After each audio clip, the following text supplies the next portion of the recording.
I'm going to show you how to make this picture look like this picture in Lightroom cloud version. So we're going to hop into this. So you see this picture here. A client of mine reached out and wanted some photos of him and his daughter and his family. But we're going to focus on this picture here, okay?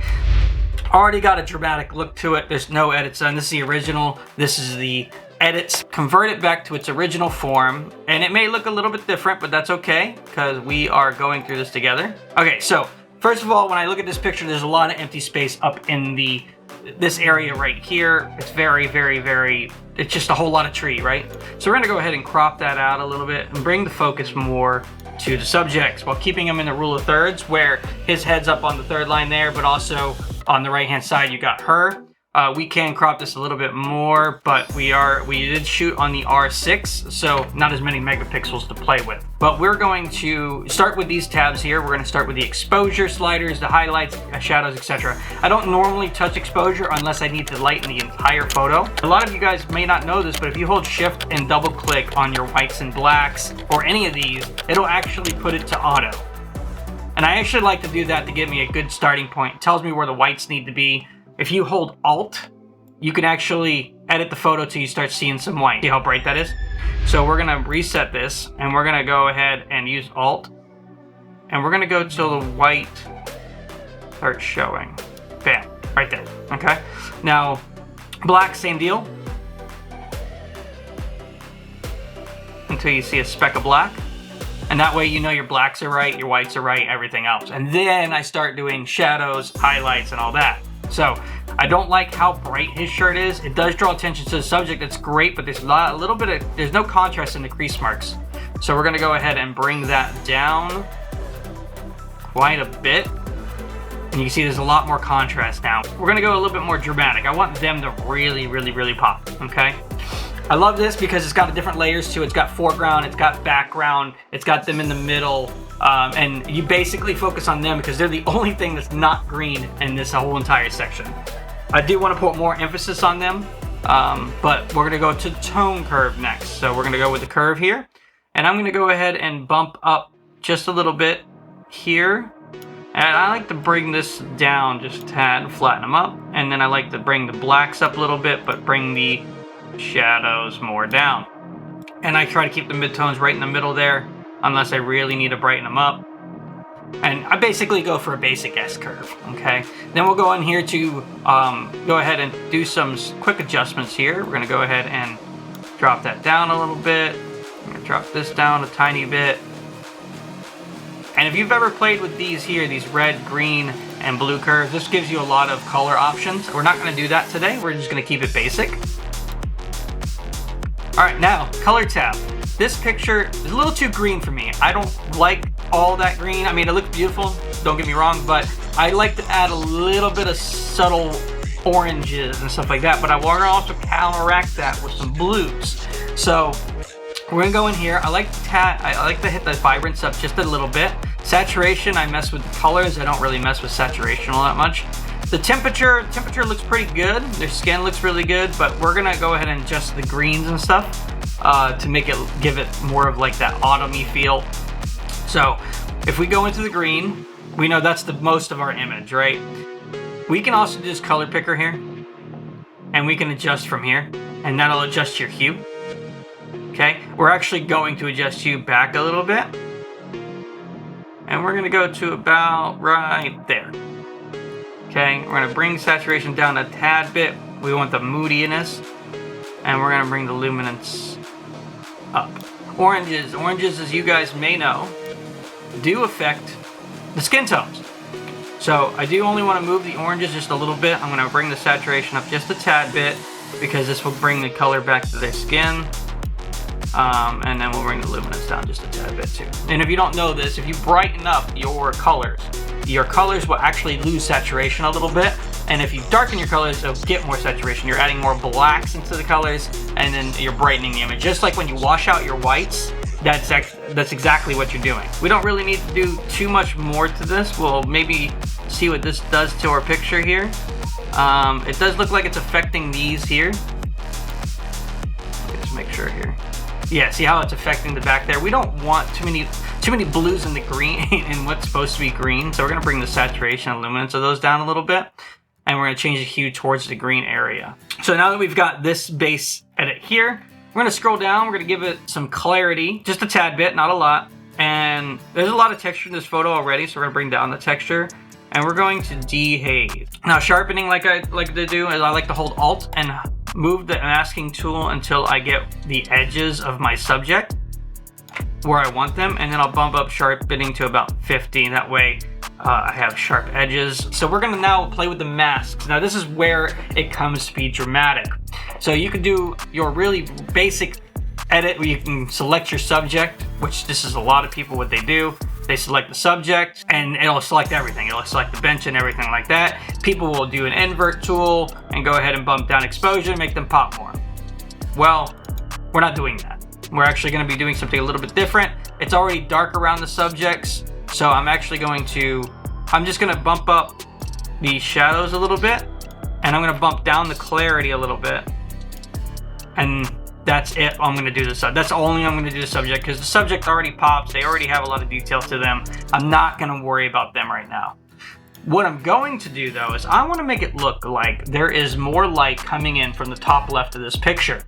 So the top left should have what we would say sun, right? I want to see if we can make that happen. So what I'm going to do is I'm going to grab a radial gradient, and I'm going to bump it like this, and then I'm going to drag it down, and I'm going to rotate it just a tad bit, and I'm only going to do it where it's barely hitting their face. I want to brighten up the shirt too much, and I can always subtract it with the brush tool if I need to. So we're going to go ahead and bump up highlights here, and we're going to add a little dehaze, right? Because that's going to give that little wow. Look at that when you drag it across, depending on what it is, right? So, and then we're going to add to the shadows a little bit. I'm going to bring down the highlights just a tad. And then we're going to add to the clarity. We're actually going to down the clarity a little bit. Not that much. And then we're going to, shadows are up. And I might even just add a little dash of exposure there, okay? That already makes it pop. It looks like the sun's coming from the very top. Now, it doesn't make much sense for the sun to be hitting back here. So I'm going to subtract, and we're going to use the brush tool. And we're going to subtract all those edits to back here. And we don't have to go perfect. We don't have to be perfect on this, because see, that looks just a heck of a lot better. So let's go ahead and bring that mask in. And then we're going to hide the mask, bring up the mask, and we may even go ahead and get rid of this stuff in the brush.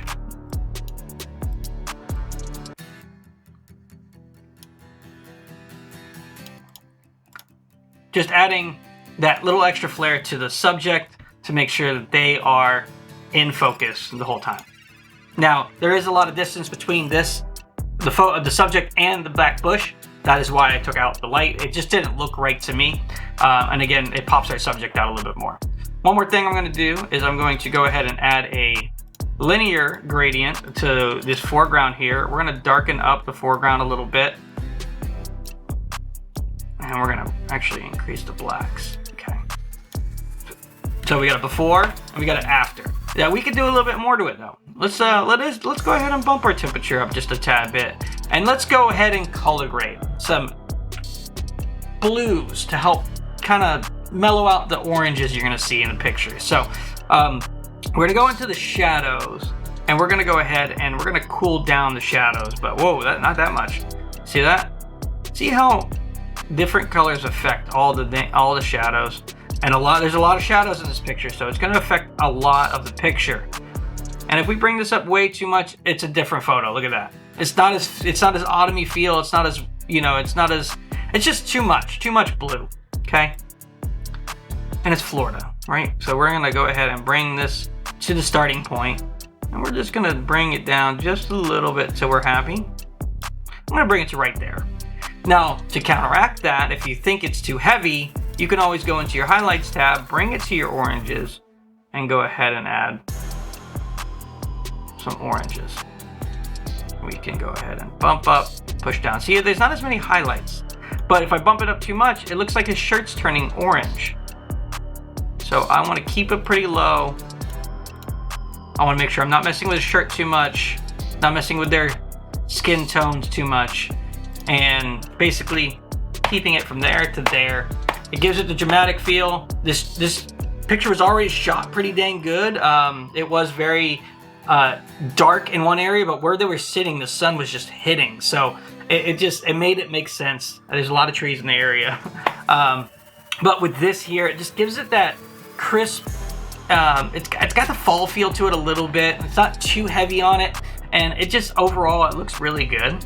And I think that this is where I really want the photo. It's all about you, right? It's all about how you want the photo. If you didn't like the autumn look, I mean, you can go and change your greens back to what they were, all green. It looks good like that. I just know that that's what I was shooting for, was the more dramatic green, the orange grass, the just that autumn feel of the leaves changing and stuff like that. And I know we're in winter time, but it's Florida, and Florida doesn't have seasons. This is the shot I was going for when I was shooting it in my camera.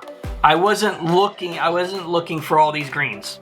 I knew that was going to happen in camera, so I went ahead and kept the Kelvin the same. I kept the auto white balance on, but I figured I'm going to recolor it in post, and this is how it came out. And it came out great. And now, granted, I can crop in a little bit more, but I think that shows just a lot of beauty, a lot of dramatic grass and everything else. You get the moss hanging from the trees, and that just shows you just the style of edit. And I hope this taught you something about editing. Now, granted, there is a lot of different things about editing. Like I said, it's all about the photographers and how they want it. This is how I envision the photo. This is where you want to make sure that you put your art on it.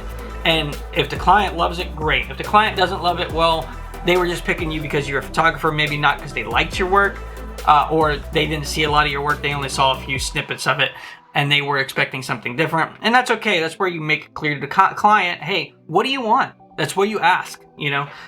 We did a photo shoot as well with his car, and I asked him exactly, hey, how do you want this? Do you want it moody? Do you want it desaturated a little bit? What do you want in the photo? What is your vision for these photos? Because you're the one giving me the money to take the photos, so why not ask the question? And this one here, I really didn't. He trusted me as a photographer and as an artist, so I am going to edit the way I want to. Thank you guys so much for watching, and I can't wait to see you in the next one.